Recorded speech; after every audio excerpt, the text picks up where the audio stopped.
Cek 1 2.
Ya, Pak. Iya, Pak.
Tes suara jelas nggak kalau gini?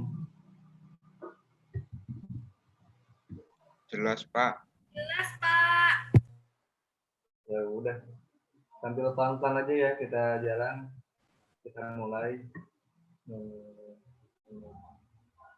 Assalamualaikum warahmatullahi wabarakatuh. Waalaikumsalam warahmatullahi wabarakatuh. Selamat sore menjelang malam ya, pada teman-teman semua. Pagi, Pak. Pagi. Kejauhan pagi mah. Jadi biar semangat pagi, Pak. anjay, semangat pagi. Pagi malam mas biasanya. Masuk di muka dulu. Sambil nunggu yang lain kita jalan pelan nih. Kalau kemarin pertemuan terakhir kita tuh, sekarang pertemuan kelima ya. Berarti sekarang kita pertemuan sekarang pertemuan kelima. Berarti yang sebelumnya pertemuan keempat tuh kalau nggak salah kita bahas tentang tipe struktur data ya, sama jenis-jenisnya. Kita bahas data Ya, juga. Pak. Kan udah kita simpulkan bahwa kemarin itu yang namanya data itu kan merupakan kumpulan dari fakta ya. Tapi kalau misalkan kita berbicara mengenai informasi itu bisa berbeda. Dan juga dilihat dari bentuknya itu antara data dan informasi itu dilihat dari segi penggunaannya. Nah, kemudian dari tipe-tipe data sendiri, masih ingat ada berapa jenis tipe data? Kebagi berapa jenis?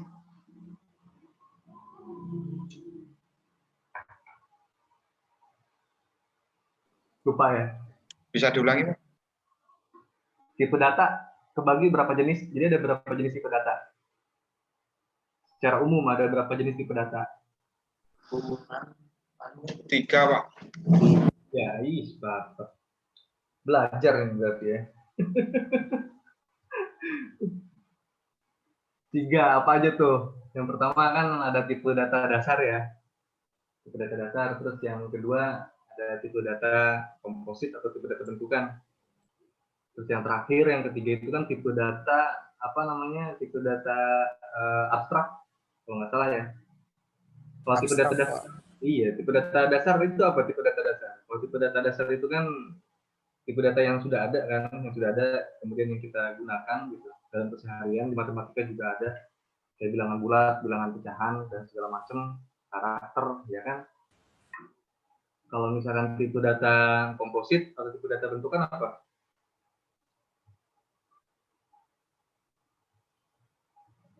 Yo, Cung, yang tahu tipe data bentukan atau tipe data komposit itu apa?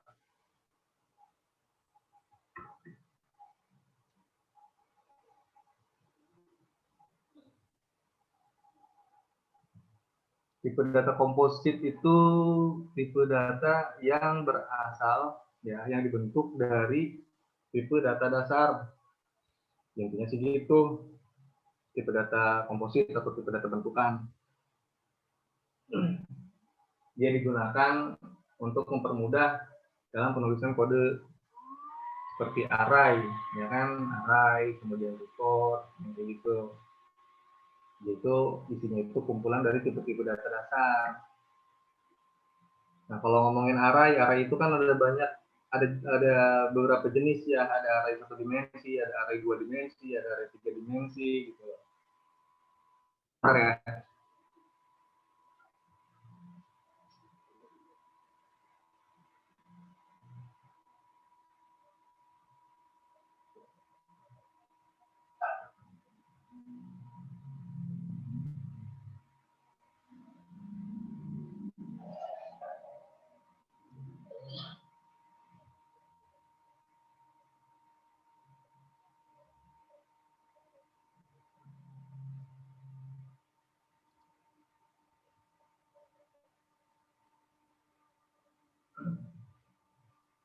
Oke, kita lanjut lagi.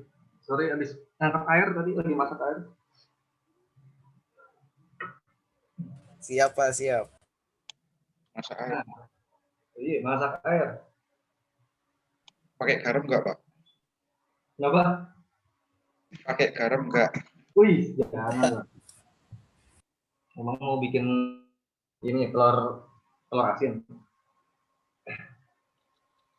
Nah, terus ada yang namanya tipe data abstrak. Nah, ini kalian bakal mainin tipe data abstrak itu kalau udah memperdalam OOP gitu. Di situ ntar kalian kan bikin kelas-kelas baru tuh, bikin objek-objek baru.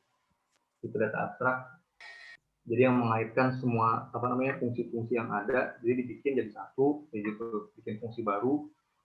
Kalau kemarin kan kita contohkannya kan kita praktekannya itu kalau nggak salah bikin stack ya, stack atau tumpukan ya kan, kemudian ada Viwi ya. Kalau stack itu apa stack? Dia konsepnya gimana kalau stack? Ada yang masih ingat nggak konsep dari stack?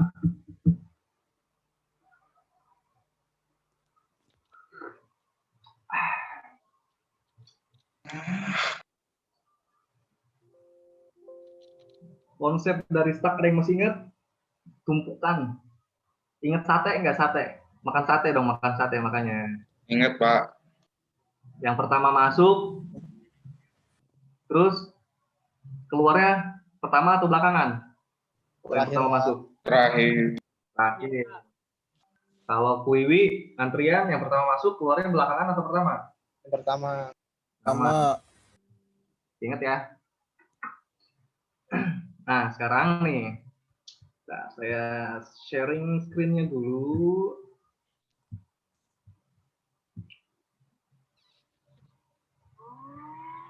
Kelihatan screen yang saya bagi?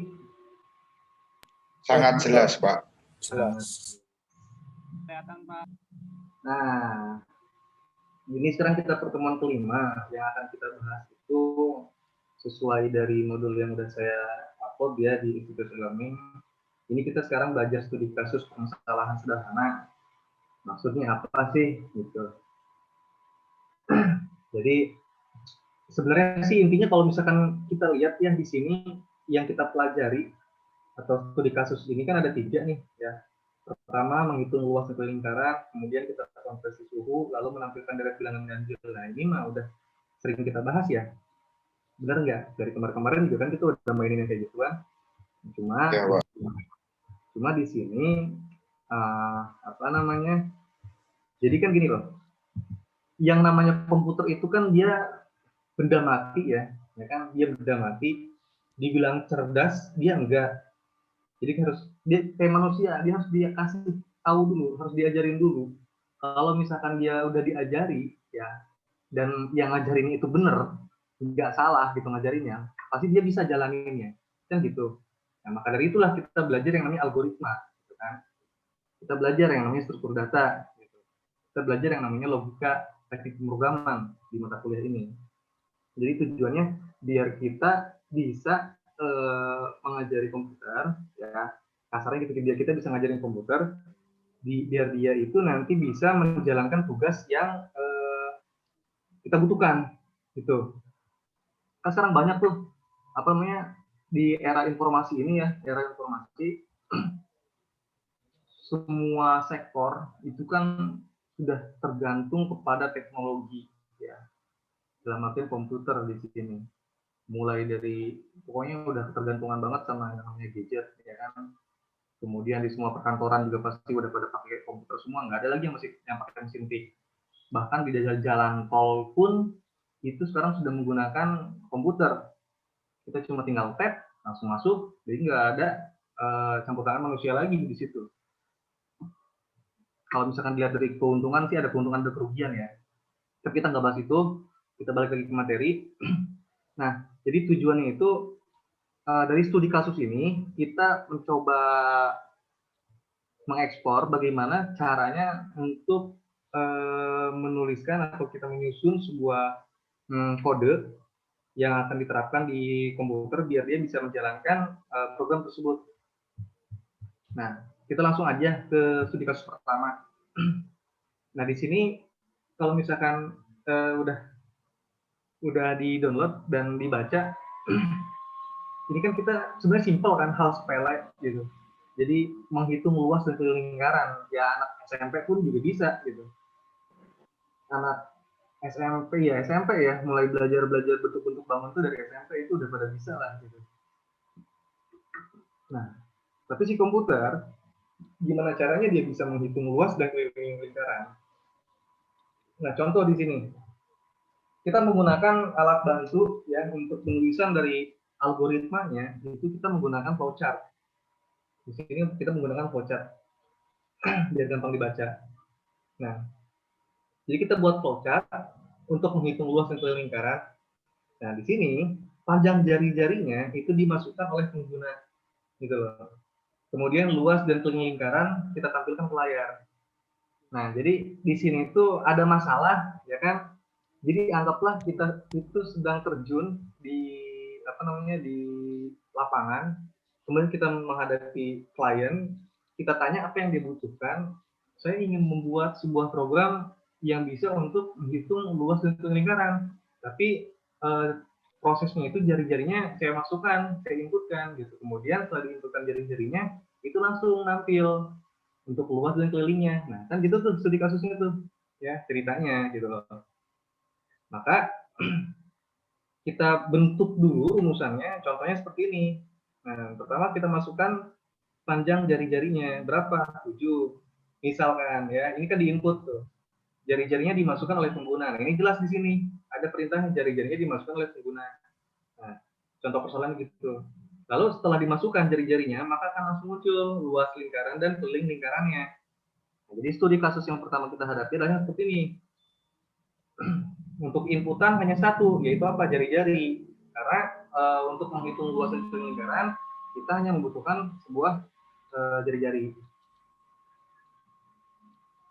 Dan juga jangan lupa, untuk membuat sebuah algoritma yang baik, ya, pertama kita harus tahu dulu jenis permasalahan yang dihadapi. Kalau kita sudah tahu jenis permasalahan yang dihadapi, baru kita rancang. Kalau misalnya kita belum tahu permasalahan yang dihadapi, contoh untuk membuat luas lingkaran, bagaimana membuat luas lingkaran, gitu. Dan kita harus tahu prosesnya seperti apa, menghitung luas lingkaran itu, apa yang dibutuhkan. Kalau misalnya kita nggak tahu, ya mustahil kita akan membuat sebuah algoritma yang baik, dan mustahil juga komputer bisa menjalankan programnya seperti itu. Nah, di sini kita lanjut dari masalah itu, kemudian muncullah cara penyelesaian masalahnya, ya. Beranjak dari masalah, kemudian muncul cara penyelesaian masalahnya seperti apa. Nah, jadi untuk menghitung luas dan keliling lingkaran, dibutuhkan data-data, ya kan? Apa yang data yang dibutuhkan? Yaitu radius lingkaran atau jari-jari dan nilai konstanta pi-nya, ya. Atau kadang ditulis pi itu, lambang pi. Nah, secara secara matematis, untuk menghitung luas dan keliling lingkaran adalah sebagai berikut. Nah, seperti apa? Bahwa ternyata kita ketahui yang namanya luas lingkaran, cara menghitungnya itu adalah pi, kemudian dikali radius, atau bisa disederhanakan menjadi pi r kuadrat, kan gitu ya cara penyebutannya yang lebih sederhana. Nah, lalu untuk menghitung keliling lingkaran, yaitu 2 dikali pi dikali r. Nah, jadi kita udah tahu nih sekarang, setelah kita mencari tahu bagaimana cara menyelesaikan masalahnya, oh ternyata untuk menghitung luas lingkaran itu caranya adalah dengan menentukan konstanta pi, ya, kemudian kita kalikan dengan radius, kemudian dikali juga dengan radius, jadi kuadratkan radius itu. Kalau misalkan untuk mencari keliling lingkarannya, kita harus mengkalikan, membuat perhitungan, yaitu 2 dikali pi dikali radius. Nah, dalam kasus ini ya, kita pakainya pi itu adalah 3,14. Kan kalau misalkan yang pi itu kan dia nggak terhingga ya, ujungnya itu nggak ada batasnya, nggak ada limitnya. Di sini contohnya kan 20 desimal atau 24 desimal ini kan, ya. Tapi kita pakainya 2 desimal di belakang koma aja biar nggak terlalu jauh gitu. Nah, setelah kita mengetahui cara penyelesaian masalahnya, lalu apa yang akan kita lakukan berikutnya? Yaitu kita menentukan lebih dulu struktur data yang kita butuhkan. Itu. Jadi pertama dari masalah, ya, awalnya dari masalah, kita pelajari masalahnya, kemudian kita cari tahu bagaimana cara penyelesaian masalah tersebut. Setelah kita mencari tahu cara penyelesaian masalah tersebut, baru kita kolektif struktur data yang kita butuhkan apa aja untuk studi kasus yang kita hadapi, untuk kasus yang kita hadapi. Nah, di sini kita butuh yang namanya pi, ya. Kita butuh pi. Pi itu apa? Pi itu nanti akan kita definisikan, ya, sebagai konstanta dengan nilai 3,14. Kemudian ada radius. Nah, radius itu sebagai apa? Sebagai variabel. Kenapa kok sebagai variabel sedangkan pi sebagai konstanta? Apa perbedaannya variabel dan konstanta? Variabel itu kan isinya bisa kita rubah, ya kan? Isinya dinamis, bisa kita rubah pada saat program dieksekusi.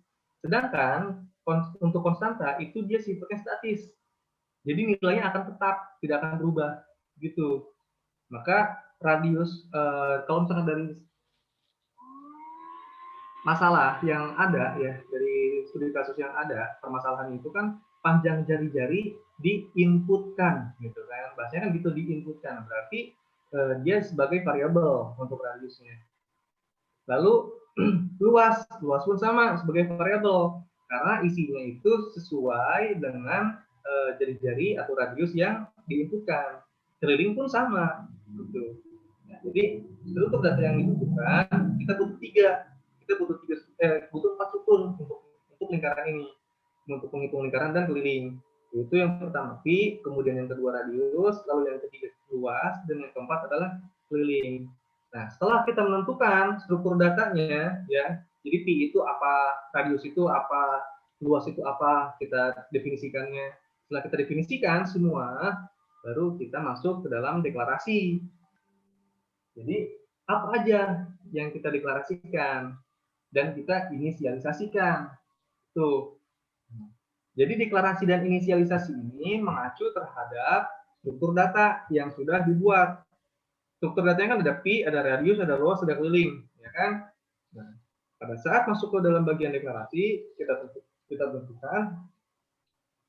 Nah, di sini ini kan ingat kasusnya itu kan kita membuat flowchart, ya. kasusnya itu kita menggunakan bantuan flowchart. Jadi untuk bentuk dari deklarasi dan inisiasi ini otomatis dalam format flowchart, bukan format dari apa namanya? Bentar. Ada yang chat.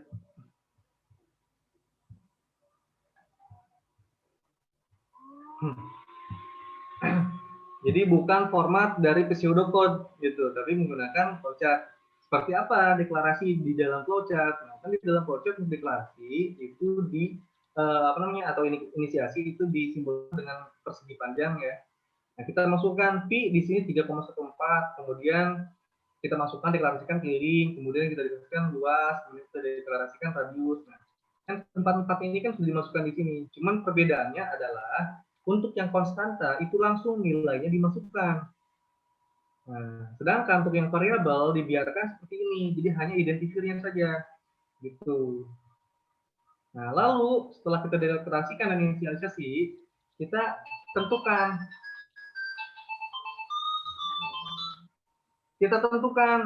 untuk inputnya apa saja. Nah, untuk lingkaran, inputan di dalam lingkaran untuk menghitung lingkaran dan luas lingkaran dan keliling itu hanya satu, yaitu apa? Input radius atau jari-jarinya. Nah, maka simbol dari flowchartnya adalah seperti ini, ya, input radius. Nah, lalu setelah input kita tentukan outputnya. Outputnya seperti apa? Nah, outputnya itu kan ada dua nilai, ya. Yang pertama luas, yang kedua keliling. Nah, seperti ini. Jadi hasilnya dari flowchartnya untuk dua output, print, luas, dan keliling. Nah, kemudian kita tentukan proses penyelesaian. Proses penyelesaian ini bagaimana cara menyelesaikan untuk menghitung luas dan keliling. Nah, prosesnya itu ini. Di sini ada dua proses. Yang pertama menghitung luas, yang kedua menghitung keliling. Cara penulisannya ada dua. Bisa langsung disekaliguskan seperti ini, ya, dalam satu kotak, atau bisa dipecah menjadi dua bagian seperti ini. Nah, maka dari serangkaian tadi yang sudah kita lewati akan tercipta sebuah flowchart keseluruhan, ya. Flowchart keseluruhannya seperti ini. Mulai di sini kan kemudian kita tentukan deklarasi dan inisialisasinya, pi-nya berapa, keliling, luas, dan radius. Nah, untuk menentukan deklarasi, untuk mendapatkan atau menentukan deklarasi dan inisialisasi ini kan berasal dari struktur data yang dibutuhkan, ya. Lalu kita masuk ke dalam input, apa aja yang diinput oleh si program. Kemudian kita masuk ke dalam proses penyelesaian. Bagaimana proses penyelesaiannya? Lalu tampilkanlah outputnya. Itu apa yang ditampilkan? Yaitu keliling dan luas. Nah, maka berakhir programnya. Nah, ini adalah skema ataupun contoh dari studi kasus ya dalam menyelesaikan suatu permasalahan. Nah, kita hari ini kan 2 SKS ya untuk mata kuliah kita di hari Rabu kan 2 SKS nih teori. Nanti setelah maghrib ya, nanti kita selang maghrib di Soma sekitar jam berapa ya? Sekarang udah makin maju tuh maghribnya, berarti sekitar jam 5:45 ya, jam 6:15 ya. Untuk waktu Somanya kita mulai jam 6:15 atau jam 5:45 sampai jam 6. Jam 6 tepat, jam 6 pas. Jadi sekitar 15 menit ya. Cukup nggak segitu? Jadi kita mulai istirahat jam 5:45, kemudian sampai selesai jam 6 maghrib, 6:00. Nah, dari situ kita akan coba kuisnya seperti apa. Nah, kuisnya itu nanti ada di akhir materi ya, di akhir slide. Jadi kan saya udah bilang tuh di grup, udah saya informasikan juga ke teman-teman bahwa kita hari ini akan melakukan kuis. Untuk materinya silakan di-download di situs e-learning. Jadi kalau misalkan yang ada yang belum download sampai sekarang, sok download dulu. Dan nanti untuk sesi kedua setelah Isoma nanti kita akan melakukan kuis ya. Oke, untuk studi kasus menghitung luas lingkaran dan keliling, ada yang mau ditanyakan atau ada yang mau didiskusikan? Jadi jangan terpaku dengan luas lingkaran dan kelilingnya ya. Kita berbicara mengenai cara penyelesaiannya ya. So, mangga kalau misalnya ada yang mau ditanyakan atau yang masih kurang jelas silakan kita diskusikan di sini.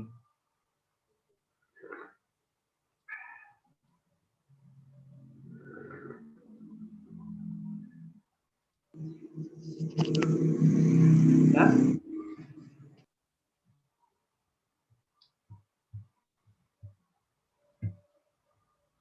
Ini dari 25 kurang 2 berarti 23 nih.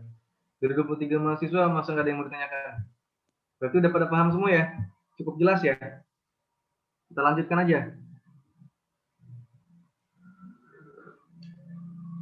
Oke, Pak. Oke. Kita lanjutkan.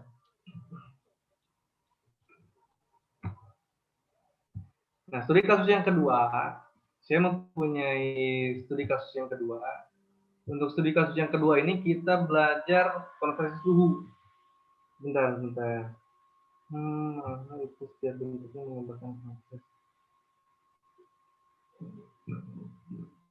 Maksudnya gimana nih? Setiap bentuk menggambarkan proses.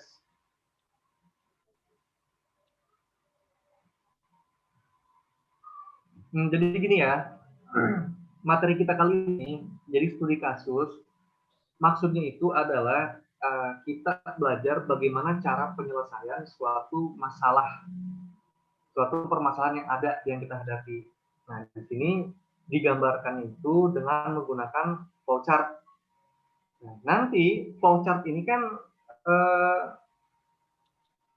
sebuah algoritma ya kan? Flowchart ini sebuah algoritma.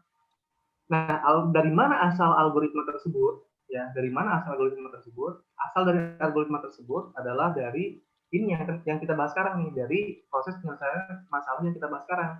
Pertama mulai dari kita pemahaman dari segi masalahnya seperti apa, kemudian kita tentukan struktur datanya seperti apa, cara penyelesaian masalahnya seperti apa, kemudian kita tentukan struktur data yang kita butuhkan itu apa aja, lalu kita lihat dari sumber data itu kira-kira yang dideklarasikannya apa aja, lalu setelah deklarasinya beres, proses penyelesaian masalahnya seperti apa gitu kan. Nah, setelah proses penyelesaian masalahnya seperti apa, hasil outputnya seperti apa, ya kan, inputnya seperti apa, maka muncullah suatu rangkaian algoritma gitu ya yang tersusun dari permasalahan yang ada itu. Jelas nggak?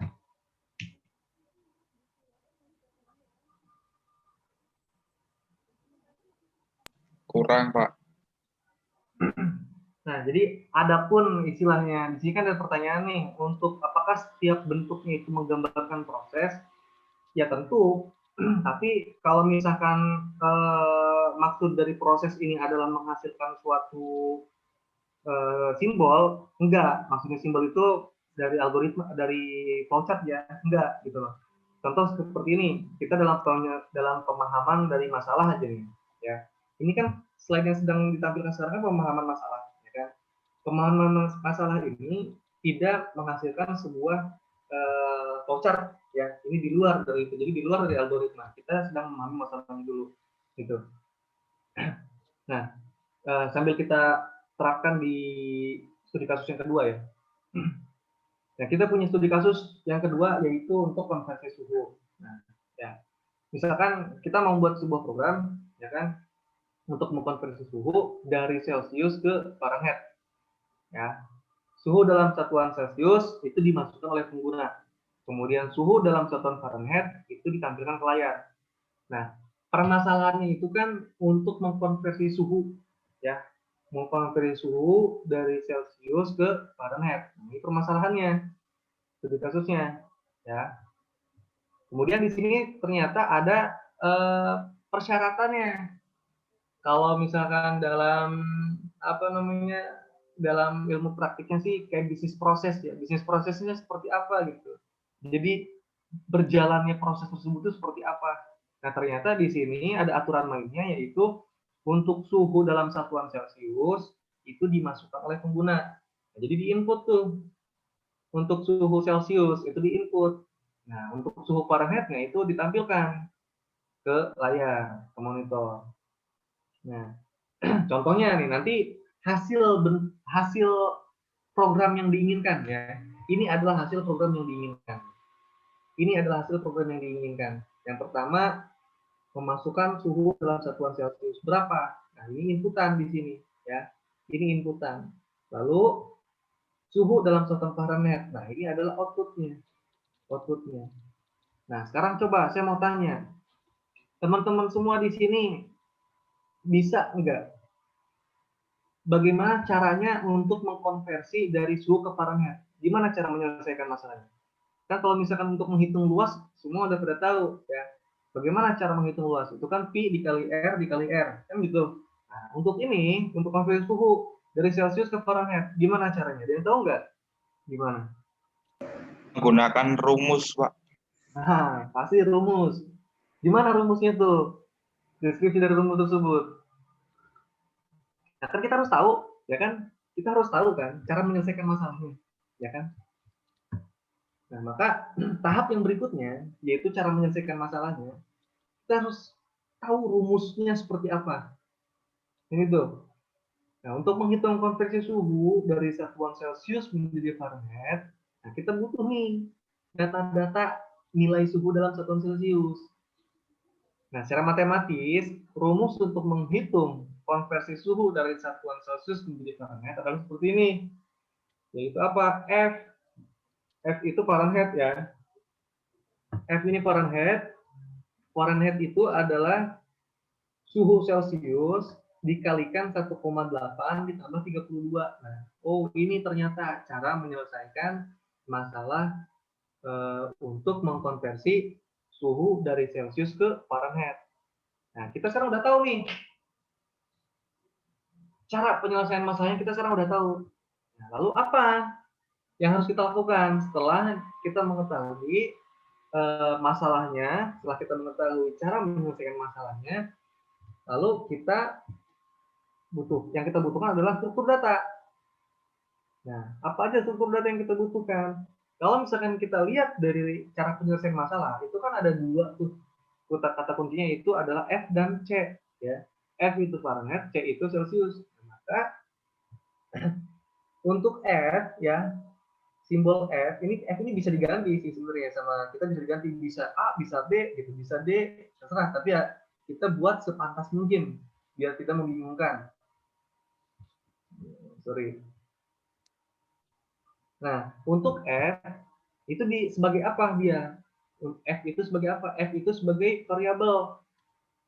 Nah, F itu sebagai variabel yang kita definisikan bertipe data pecahan. Tuh. Kita lihat di sini. F adalah sebagai variabel yang didefinisikan bertipe data pecahan untuk menyimpan suhu dalam satuan Fahrenheit. Kenapa? Kok harus tipe datanya kok harus berupa pecahan? Nah, coba kita cek kembali.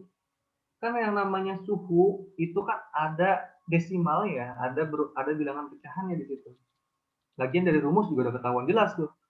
Rumus itu ada nilai 1,8. Nah, dari sini aja ini udah tahu nih bahwa baik F maupun C ya, data yang dibutuhkan, tipe datanya itu adalah bilangan pecahan. Bilangan pecahan itu apa ya? Banyak, bisa real ya kan, atau bisa float, atau bisa double, tergantung dari bahasa pemrograman yang digunakan. Nah, kemudian di sini jelas nih struktur datanya, kita udah punya tuh, yaitu struktur datanya itu ada F ya sebagai variabel, didefinisikan tipe datanya pecahan, kemudian C pun sama, dia sebagai variabel dan didefinisikan bertipe data pecahan. Setelah struktur data yang dibutuhkan, baru kita buat deklarasinya. Nah, ini udah masuk nih. Kita deklarasikan ya, dan inisialisasi itu udah masuk ke dalam flowchart-nya ya. Ini udah masuk dalam flowchart-nya nih. Nah, kan variabel f dan c itu kan dideklarasikan begitu pecahan, ya kan? Karena sifat dari nilai besaran suhu yang direpresentasikan itu kan dalam bilangan pecahan. Kita aja sih kalau misalkan sekarang nih musim-musimnya lagi pandemi tuh mau kemana-mana juga pasti kan bakal ditembak kan pakai termogan tuh. Kemarin juga saya ke Jakarta pakai KRL di stasiun ada tuh untuk menghitung suhu. Nah itu hasil outputnya itu dia bilangan pecahan tuh 35,7. Ada yang 35,3, ada yang 36, sekian sekian. Jadi dia direpresentasikan oleh bilangan pecahan. Nah, untuk nilai C dan nilai F ini kan dia masukan itu kan terserah pengguna dalam artian dinamis kan. Makanya dia disebut variabel di situ. Kita definisi sebagai kita deklarasikan sebagai variabel, otomatis untuk penulisannya di sini tidak usah ada nilainya. Langsung saja simbolnya C kemudian F. Kalau misalkan ternyata bentuknya konstanta, ya masukkan konstantanya berapa nilainya di sini. Kalau misalkan tadi yang sebelumnya tuh untuk yang studi kasus yang pertama, itu kan luas lingkaran ya, menghitung luas lingkaran dan keliling lingkaran. Di situ kan butuh yang namanya sebuah apa namanya ada yang namanya pi, ya kan? Pi itu ternyata sebuah konstanta gitu loh. Itu sesuatu tetap, nilai itu tetap konstanta itu pi, nilai dari pi itu. Maka di bagian deklarasi ini ya dimasukkan bahwa pi itu sebagai konstanta, berapa nilainya masukkan di sini. Itu.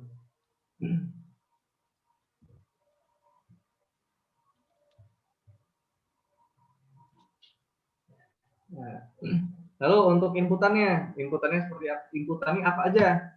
Yang diinputkan itu kan hanya suhu Celcius, ya kan? Sedangkan suhu Celcius itu kan sudah kita buat dari sebelumnya, ya, dari yang sudah kita bahas tadi bahwa suhu Celcius itu didefinisikan atau dideklarasikan dengan simbol C, ya, atau variabel C. Gitu. Maka untuk penulisan flowchartnya seperti ini, penulisan flowchartnya input C. Itu. Enggak mau lagi. Oke, Kalau Bang. misalnya bagian deklarasi kan C, kemudian F kan gitu. C, F, C untuk Celsius, F untuk Fahrenheit. Kemudian bagian inputnya, nah input C. F-nya nggak jangan dimasukkan karena F merupakan hasil keluaran nanti.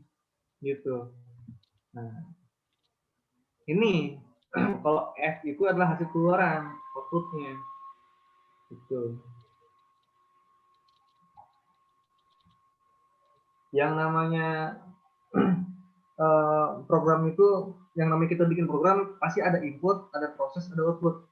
Nggak akan mungkin input, proses, nggak ada output. Nggak akan mungkin juga tiba-tiba ada proses, kemudian ada output tanpa ada input. Jadi harus lengkap.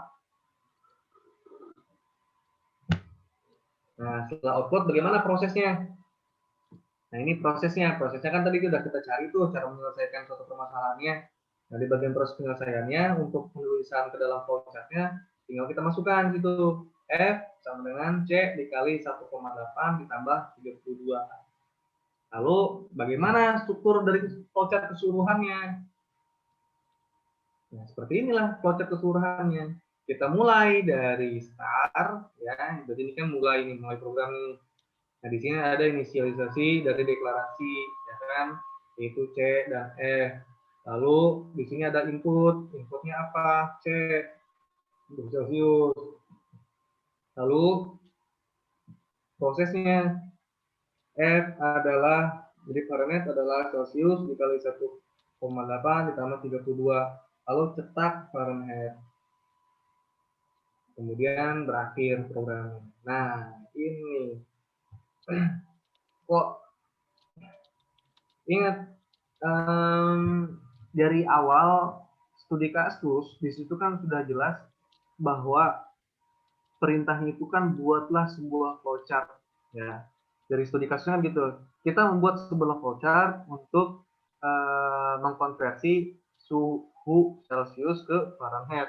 Nah, otomatis nanti hasil akhirnya itu adalah sebuah flowchart, ya, sebuah flowchart, sebuah algoritma untuk konversi suhu ke Celsius. Tuh. Nah, ada yang mau ditanyakan nggak? Jelas nggak apa yang disampaikan? Atau masih ada yang kurang paham?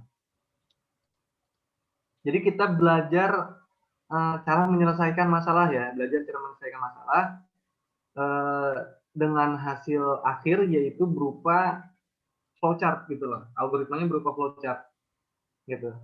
Step-stepnya tadi jelas step-stepnya. Pertama kita analisis masalahnya dulu apa, kemudian hasil yang diharapkan itu seperti apa, ya kan?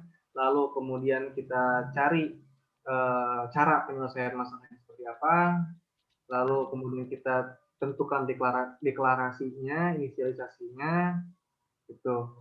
Kemudian kita lihat mana yang input, mana yang output, gitu. Jelas nggak?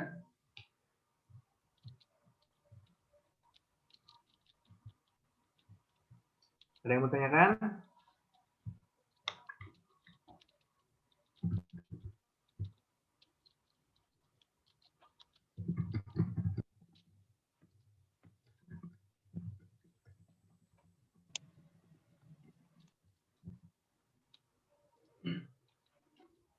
Teman-teman yang lain ada yang masih mau didiskusikan nggak?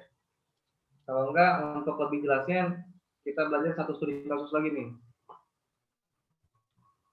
Lanjut, Pak. Lanjut ya.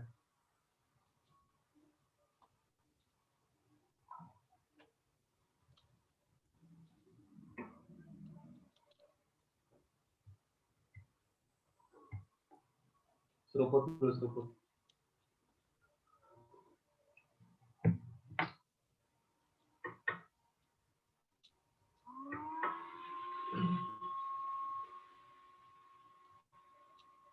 Jadi sebenarnya tujuan dari pertemuan kali ini yaitu kita belajar studi kasus.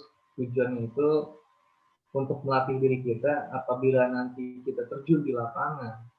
Misalkan kita sebagai sebuah analis ataupun sebagai sebuah marketing, ya kita mau memasarkan program kita atau ada yang mau bikin program sama kita udah terbiasa gitu bagaimana cara menyelesaikan masalah yang dihadapi oleh klien kita. Karena kan yang namanya permasalahan itu klien kan beda-beda. Contoh, misalkan kemarin aja tuh, saya dapat tawaran ada yang mau bikin program koperasi. Mas bisa nggak dibikinin? Saya mau bikin ini nih. Saya punya koperasi, gitu. Saya pengen dibuatkan dong programnya seperti apa, gitu. Nah kan keinginan mereka kan abstrak ya. Keinginan mereka kan abstrak.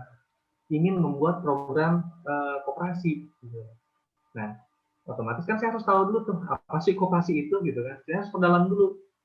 Cara perdalam dulu koperasi itu apa, kemudian di dalamnya itu ada proses apa aja. Ternyata kan mengacu terhadap suku bunga bank, gitu kan, untuk masalah simpan pinjam, yang kayak gitu. Kemudian bagi hasil segala macam, banyak unsur-unsur yang terlibat di situ. Dan kita harus gali dulu, gitu. Kita harus gali dulu. Nanti baru tuh kita bisa tuh membuat sebuah rangkaian algoritmanya yang bisa kita terapkan ke dalam komputer untuk membuat programnya.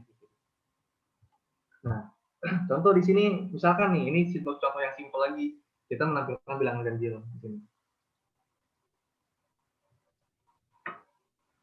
Kalau saya lihat jamnya dari 5.45, udah maghrib belum? Apa mau dilanjut dulu? Maghrib untuk Jogja dan sekitarnya, Pak. Oh, udah maghrib untuk Jogja dan sekitarnya. Berarti kita suspend dulu aja, kita lanjut lagi jam 6 ya? Oke, Pak. Baik, Pak.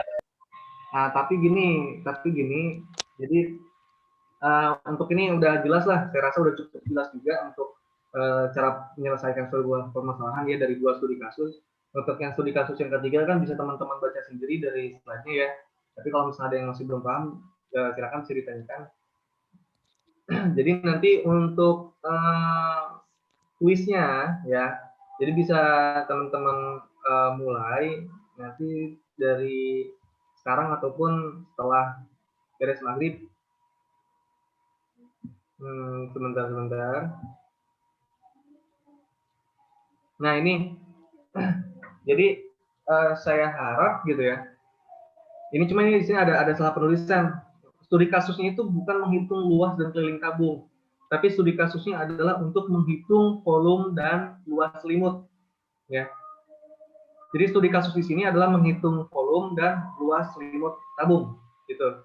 Nah, jadi permasalahannya itu apa? Permasalahannya itu adalah membuat flowchart. Jadi teman-teman semua di sini harus membuat sebuah flowchart, ya, membuat sebuah flowchart untuk menghitung volume dan luas selimut tabung. Nah, kemudian aturan mainnya di sini, panjang jari-jari dan tinggi dari tabung itu dimasukkan oleh pengguna, ya. Panjang jari-jari dan tingginya dimasukkan oleh pengguna. Lalu volume dan luas selimutnya yang ditampilkan ke layar. Jadi jelas kan, inputnya di sini 2 tuh, jari-jari sama tinggi. Untuk outputnya 2, itu volume dan luas selimut. Nah, jadi teman-teman tinggal melengkapi bagaimana cara penyelesaian masalah, kemudian struktur data yang dibutuhkan, lalu inputnya seperti apa, outputnya seperti apa, proses penyelesaiannya seperti apa, dan flowchart keseluruhannya seperti apa. Nah, kalau ini kan contoh ini kan hasil output yang diinginkan ya, hasil output yang diinginkan nanti seperti ini gitu. Nah, bisa dipaham ya sama ini sama apa namanya kuisnya, paham ya soalnya? Paham nggak sama soalnya? Dikerjain seperti tadi toh, Pak. Betul, dikerjakan seperti tadi. Makanya tadi saya suruh download dulu, jadi bisa biar teman-teman tuh bisa lihat bentuknya, ya. Dikerjakan seperti slide yang tadi, step by step-nya. Udah gitu, kalau udah beres ataupun ada yang mau apa namanya mau ditanyakan yang masih belum jelas, itu sok mangga ditanyakan. Kalau udah beres, nanti dikirim via ya, via Telegram. Tapi japri aja via Telegramnya. Itu dikirimnya bentuk foto atau bentuk file, Pak? Foto juga nggak apa-apa, mau foto nggak apa-apa, mau bentuknya dokumen, mau bentuknya PDF, silakan nggak masalah. Mau ditulis tangan sok mangga, mau di apa namanya, mau dibikin pakai Word juga mangga, bebas itu mah. Yang penting apa namanya flowchartnya hasil akhirnya ya ada gitu loh. Bagian-bagian sama keseluruhan ya, Pak? Ya betul ya, mulai dari step up, mulai dari cara penyelesaian masalah sampai ke flowchart keseluruhan ya, mulai dari cara penyelesaian masalah sampai ke flowchart keseluruhan. Nah, ini yang dicari itu volume dan luas selimut ya. Ini salah nih. Jadi studi kasusnya ini nama judulnya salah ini, bukan menghitung luas dan keliling tabung, tapi menghitung volume dan luas selimut ya. Oke. Kalau tidak ada yang mau ditanyakan lagi, kita dispen dulu. Baik, Pak. Oke, kita dispen dulu. Jangan lupa dikerjakan ya. Dikerjakan. Soalnya ini kuis nih, ada nilainya nih. Hadiah enggak, Pak? Siapa? Tuh, saya tunggu ya sampai akhir mata kuliah kita pada hari ini. Oke, bye. Bye, Pak.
Bingung nunggu bang. Nanti gue suruh dia.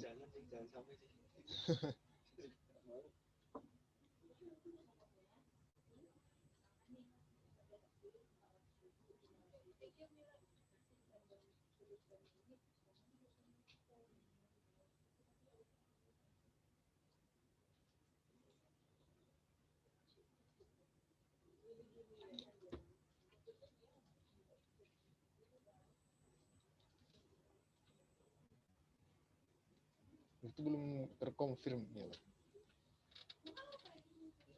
Belum ada yang jelas gitu. Oh.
Iya,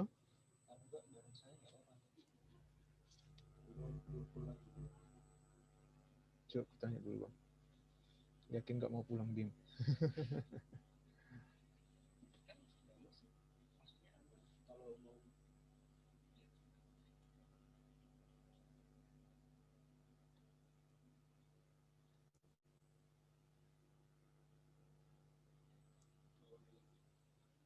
Kok? Tapi di keretanya Bimo dari belakang kan bang?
dia balik duluan bang.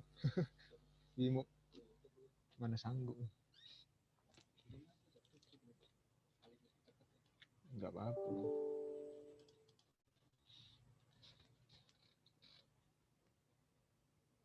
Nunggu aja.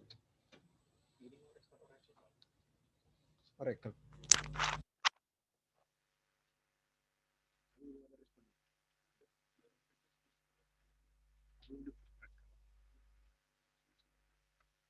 Kalau udah dia bingung kan isinya tuh. Isi apanya?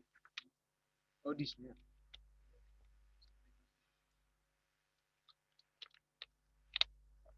Berarti nggak sengaja kehapus kan? Iya.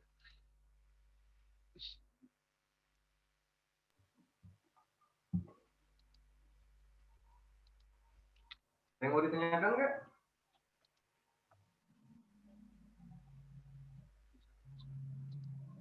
Oke bang.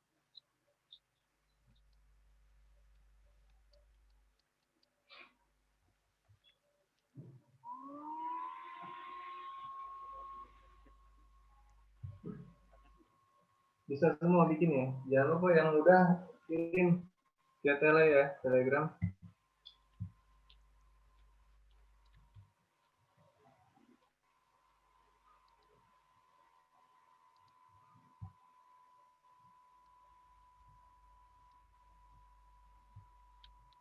Di bagian struktur data, jangan lupa didefinisikan dia sebagai konstanta atau sebagai variabel.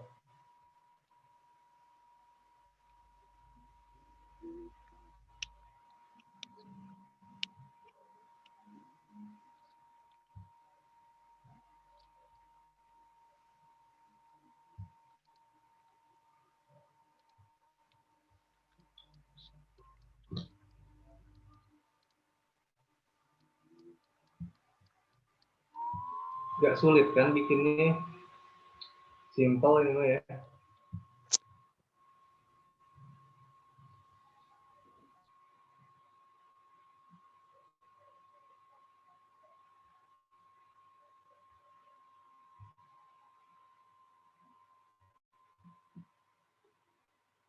Mana nih, saya belum nerima satupun kiriman.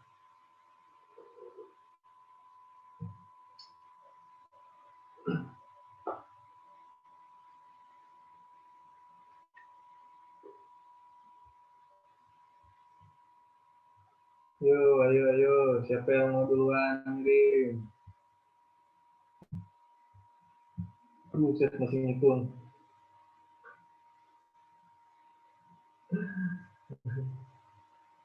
Masih ngitung.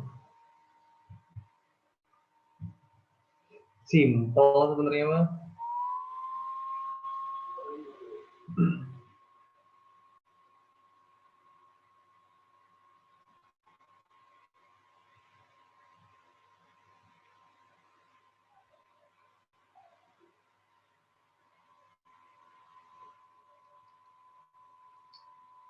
Bang Acil mana? Bang Acil nih, beres belum?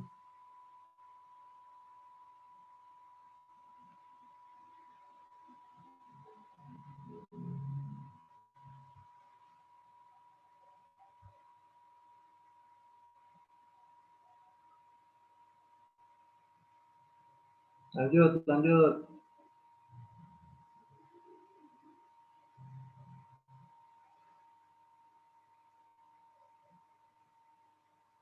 Kalau ada yang masih belum paham bagian mana, sok diskusikan. Mbak, gimana nih para mbak?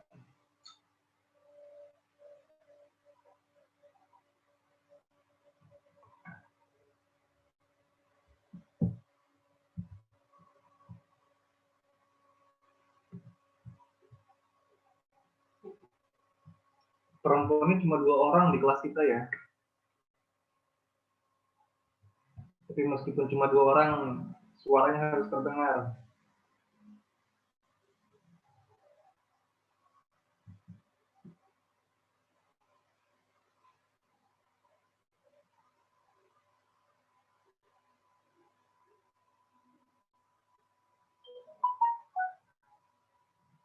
Tuh, saya kira udah ada yang ngirim jatuhnya game.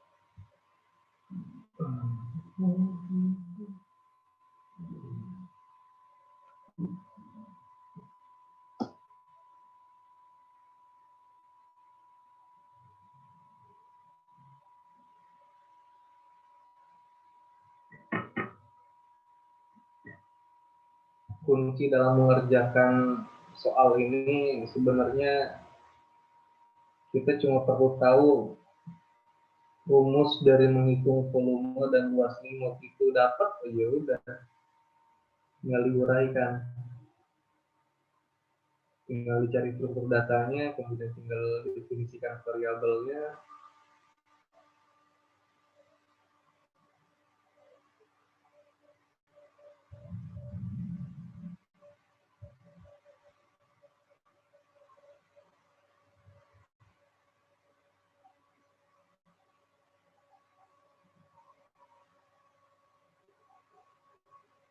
Bang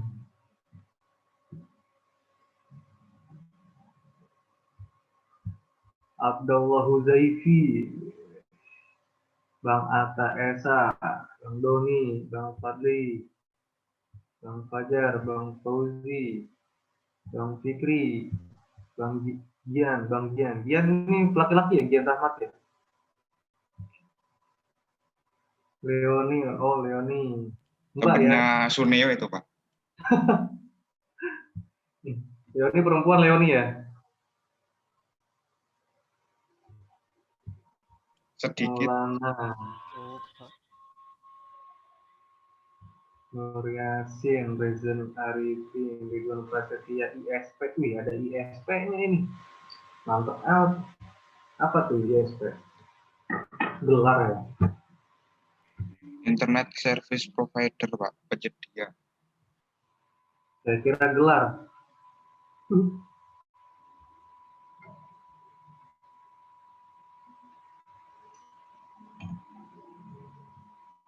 Yang punya kawasan tower.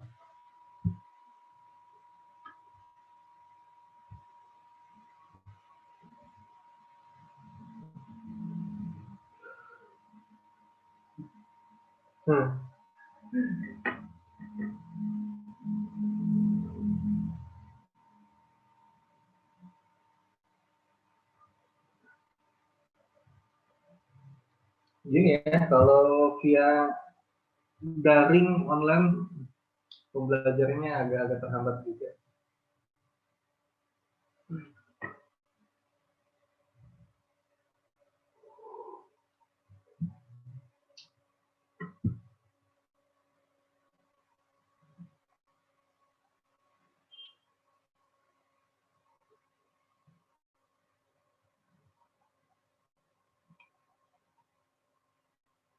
Mata kuliah berikutnya masuk jam berapa? Jam 7 ya, kalau nggak salah. 7, Pak. Pengajian nanti, Pak. Wih, mantap. Siraman rohani, Pak. Biar tumbuh dan berkembang.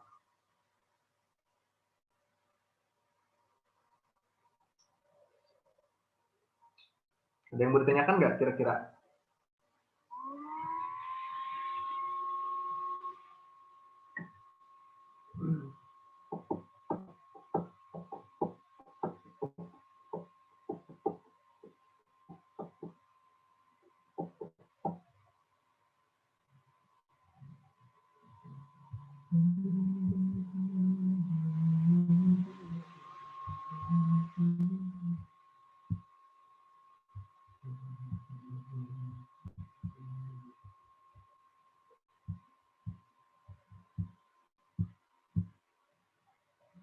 Yang paling rapi hasilnya nanti akan saya jadikan sebagai bahan praktek untuk besok ya. Dan kita kuis hari ini, lalu besok juga kita lanjut lagi kuisnya, cuman kuisnya via lisan ya. Nanti langsung saya tanya satu persatu pada saat praktek.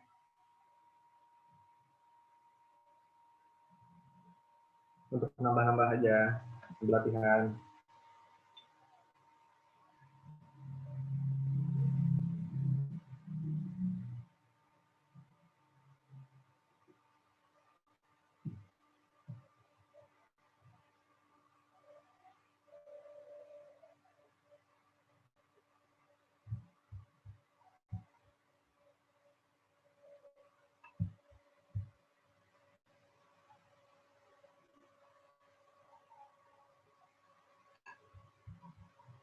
Sering-sering ngulik biar cepat biasa, biar cepat bisa. Kalau nggak pernah ngulik tuh susah.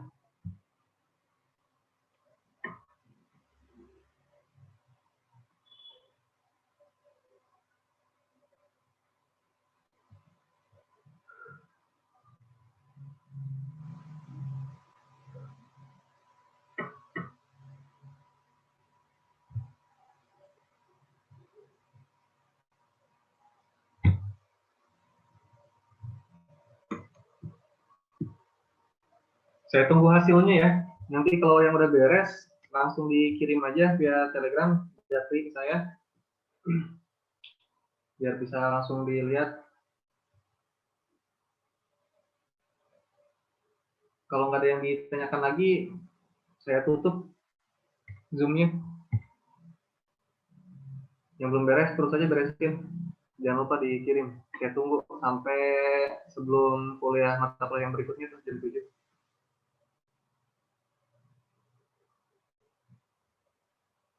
Udah ya? Ya, Pak. Oke. Jadi Pak. saya cukupkan untuk pertemuan hari ini. Terima kasih untuk teman-teman yang sudah berpartisipasi. Assalamualaikum warahmatullahi wabarakatuh. Waalaikumsalam Waalaikumsalam. warahmatullahi wabarakatuh.